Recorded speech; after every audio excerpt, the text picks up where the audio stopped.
నమస్తే అమరావతమ్మా. నమస్తే సార్. ఏమ్మా భోజనము? ఈరోజు భోజనం సార్ అన్నము, పప్పు, ఉల్లగడ్డ తాలింపు, నిమ్మకాయ ఊరగాయ, వడియాలు, ఆకు ఒక్క, మజ్జిగ, మసాలా వడ, సేమియా పాయసము, అరటిపండు, మంచినీళ్ళు సార్. ఇదండి ఈ పూట మన భోజనము. ఇంకా అమరావతమ్మ గారిని అడిగినప్పుడు మావారి గొంతు వినపడింది కదా. ఇంకా నేనైతే మాత్రము బాగా నిద్రపోతున్నానండి ఆ టైంలో. ఎందుకంటే గృహప్రవేశానికి వెళ్ళి వచ్చిన దానికి ఒక నైట్ అంతా నిద్ర లేదు. ఆ నైట్ నిద్ర లేని దానికి 2 రోజులు నాకు నిద్ర మొత్తుపోలేదన్నమాట. ఎందుకో తెలియదు.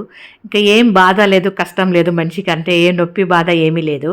కాకపోతే నిద్ర ఆ రకంగా అయిపోయింది. ఫుల్ నిద్రపోయాను అన్నమాట.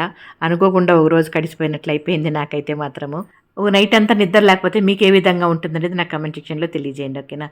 ఇది ఇప్పుడు మన చిన్ని వీడియో నచ్చితే లైక్ చేయండి అబ్బా. ఓకేనా. Thank you so much.